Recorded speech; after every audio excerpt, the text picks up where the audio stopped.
കേരളത്തിൻ്റെ ആധുനിക ചരിത്രത്തിൻ്റെ വളർച്ചയിൽ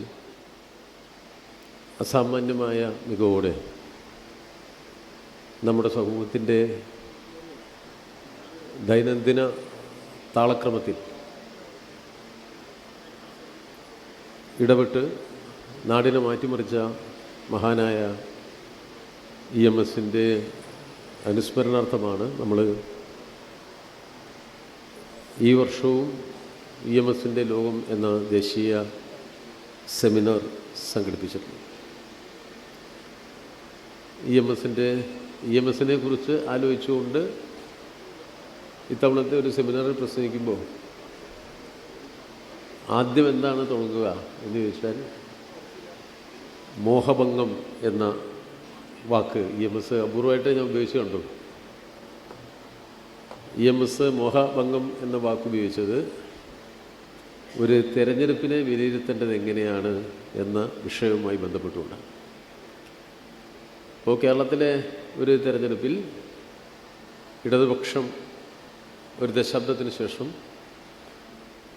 അധികാരത്തിൻ്റെ പുറത്താണിപ്പോൾ. കേരളത്തിൽ പുതിയൊരു ഗവൺമെൻറ് വന്നിരിക്കുക. ആ ഗവൺമെൻറ് ഏത് മുന്നണിയാണ് എന്നൊക്കെ ചോദിച്ചാൽ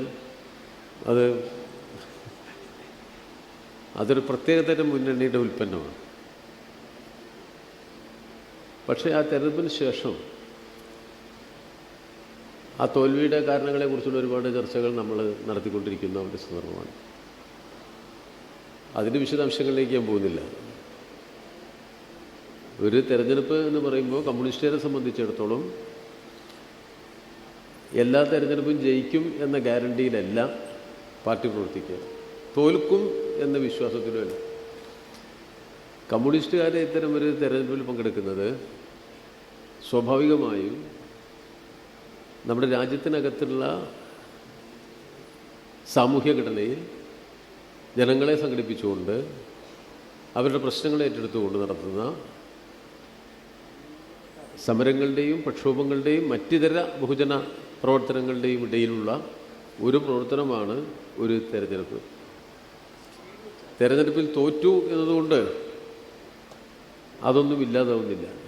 ജയിച്ചു എന്നുള്ളതുകൊണ്ട് സമരസംഘടനാ പ്രവർത്തനങ്ങൾ നിർത്തിവെക്കപ്പെടുന്നില്ല. അപ്പോൾ സ്വാഭാവികമായിട്ടും നമ്മൾ നല്ല നിലയിൽ തന്നെ പാർട്ടി എന്നുള്ള നിലയിൽ ബഹുജനങ്ങൾക്കിടയിൽ പ്രവർത്തിച്ച് അവരുടെ പ്രശ്നങ്ങൾക്ക് വേണ്ടിയുള്ള പ്രവർത്തനങ്ങൾ നടത്തും.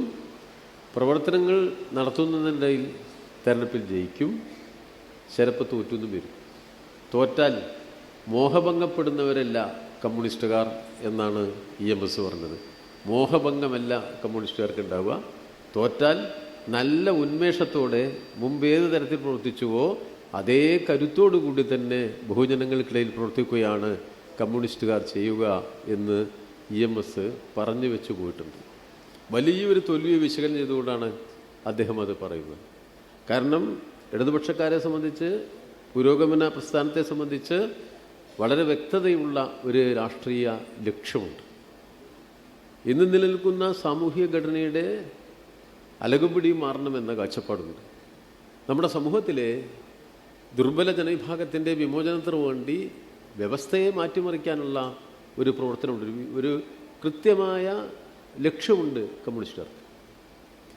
അപ്പോൾ ആ ലക്ഷ്യത്തിലേക്കുള്ള പ്രവർത്തനം സമൂഹത്തിൽ അതിനാവശ്യമായ നാനാവിധങ്ങളായ സമരങ്ങൾ കമ്മ്യൂണിസ്റ്റ് നടത്തും. അതിൽ രാഷ്ട്രീയമായ വിഷയങ്ങളുണ്ട്, സാമൂഹ്യമായ വിഷയങ്ങളുണ്ട്, സാമ്പത്തികമായ ഘടകങ്ങളുണ്ട്. അതിൽ നിന്ന് ഉത്ഭൂതമാകുന്ന നാനാവിധങ്ങളായ ജീവിത വിഷയങ്ങളുമുണ്ട്. അപ്പോൾ രാഷ്ട്രീയവും സാമൂഹ്യവും സാമ്പത്തികവും ആശയപരവുമായ വിഷയങ്ങളുണ്ട്.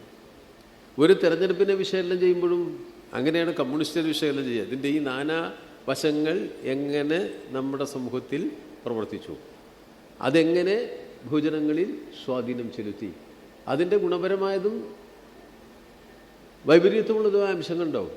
അപ്പോൾ ഒരു തെരഞ്ഞെടുപ്പ് ജയമായാലും മറ്റേത് പ്രവർത്തനമായാലും അതിനെ വിശകലനം ചെയ്യുമ്പോൾ ഈ നാനാവിധമായ വിഷയങ്ങളുടെ വിശദാംശങ്ങളിലേക്ക് പോയി അതെങ്ങനെ നമ്മുടെ സമൂഹത്തിൽ സ്വാധീനം ചെലുത്തി എന്ന പഠനത്തെ ശാസ്ത്രീയമായ പരിശോധനയായിട്ട് നമ്മൾ കാണുക.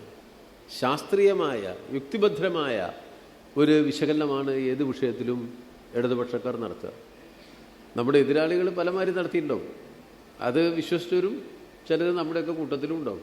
ചിലരോട് വെച്ചാൽ ഒരു ബോർഡ് വെച്ചുകൊണ്ടാണ് തോറ്റുപോയത്, ഒരു മുഖം കണ്ടതുകൊണ്ടാണ് തോറ്റുപോയത്, ഒരു വ്യക്തിയുടേതാണ് തെരഞ്ഞെടുപ്പിൻ്റെ ജയാപജയങ്ങളുടെ ഉത്തരവാദിത്വം. അങ്ങനെ വിശ്വസിക്കുന്നവർ ശാസ്ത്രീയ ബോധമോ യുക്തിപരമായ പരിശോധനയോ അറിയാത്തവരാണ്. കമ്മ്യൂണിസ്റ്റുകാർക്ക് അങ്ങനെ ചിന്തിക്കാൻ പറ്റില്ല. നമ്മുടെ വിരുദ്ധന്മാർ നമ്മുടെ ജനങ്ങളിൽ, പാർട്ടിക്കൊപ്പം നിൽക്കുന്ന ആളുകളിൽ പോലും ചെലുത്തുന്ന തെറ്റായ പ്രചരണങ്ങൾ ഒരുതരം നിരാശയിലേക്ക് അല്ലെങ്കിൽ ഒരു അമ്പരപ്പിലേക്ക് സാധാരണക്കാരെ കൊണ്ടുപോകാനുള്ള പരിശ്രമം മാത്രമാണ്. അവിടെ നമുക്ക് ചുറ്റുമുള്ള ലോകത്തോടുള്ള വളരെ വ്യക്തതയാർന്ന യുക്തിഭദ്രമായ സമീപനം എന്നത് അതീവ പ്രാധാന്യമുള്ള ഒന്നാണ്. ഇപ്പോൾ നമ്മൾ തെരഞ്ഞെടുപ്പിൽ തോറ്റു അല്ലെങ്കിൽ ജയിച്ചു, അതിൻ്റെ അപ്പുറത്തേക്കുള്ള പ്രശ്നങ്ങൾ എത്ര വേഗത്തിലാണ് നമ്മുടെ വിഷയങ്ങളായിട്ട് മാറിയിരിക്കുന്നത്.